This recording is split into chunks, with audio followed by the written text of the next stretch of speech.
Okay, for the next session, what we're going to do is we're going to look at sheet referencing. Now with Microsoft Excel, you can have multiple sheets, and the multiple sheets are very useful. As you can see here, we've got Sakai Snacks Original, and we've got a report sheet, and the report sheet shows some different information, so it shows the cost breakdowns and other values. Now you can also refer to records in another sheet, and that's what we'll be looking to show in this particular circumstance. And I'll just show how it works. So if I, for example, insert a new worksheet, I'm going to make this worksheet the sales figures. I'll call it sales figures. And if I wanted to, I could get this information here and attach it to the sales figures area. So if I wanted to get total drink costs, all of this information, cost per adult, all of that, and just display it, I can go to sales figures and I can display it. What I might do is I'll show you what happens when I cut all this information out. So highlight it, cut,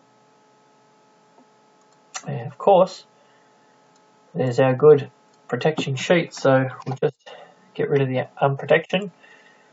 We'll cut this and we'll go to the sales figures area and we'll paste it. As you can see, all the information has been pasted. You've got your total drinks cost, you've got your percentages, you've got whether you're going to have a free sake or not. But let's have a look at the formulas. So for the drinks cost, it actually uses a different formula to be able to find Sakai Snacks Original. It actually uses a very nice quote mark before the Sakai Snacks, and because I've got a quote in there, it actually double quotes that to ensure that it records all the information. But yeah, so I can go into this Sakai Snacks Original, and even if I change a record here, and I think that it's not going to change the sales figures, well, yes it is. All the sales figures update and all the sales figures change. So you can go into your sheet and you can change how the sheet looks in a very realistic format. So you might just get all of this information and you can format this a little bit nicer. So you can put in an event cost breakdown. You can also go across here and click on what is known as merge and center. Keep the Calibri as the font but make it nice and big, and maybe make all the fonts a little bit bigger. And so you can see there that we're now starting to see something a little bit nicer. If we look at our reports still look the same, and now we've got some nice sales figures. And go back to Sakai Snacks Original, put it back to 1111. We've got our nice sales figures. We'll just expand.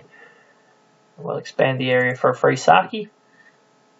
And as I say, all the formulas here use an exclamation mark and then the actual sheet name in inverted commas. Now if you've got a quote within there, you've got to put a double quote there so that it knows that it's actually dealing with a quote.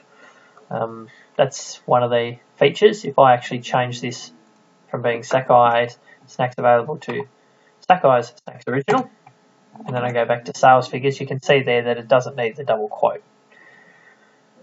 And this enables us to also make sure that we don't have anything that's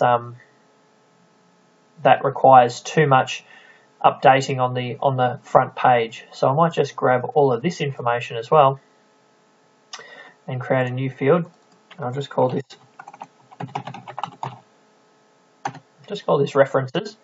I'll go to Sakai Snacks Original. Again, I'll cut this information out. I'll put the information here, insert cut cells. Again, I'll make that nice and large.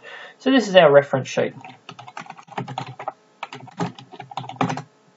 And we've got some nice information there. And I'll show you how to make it better in future installments.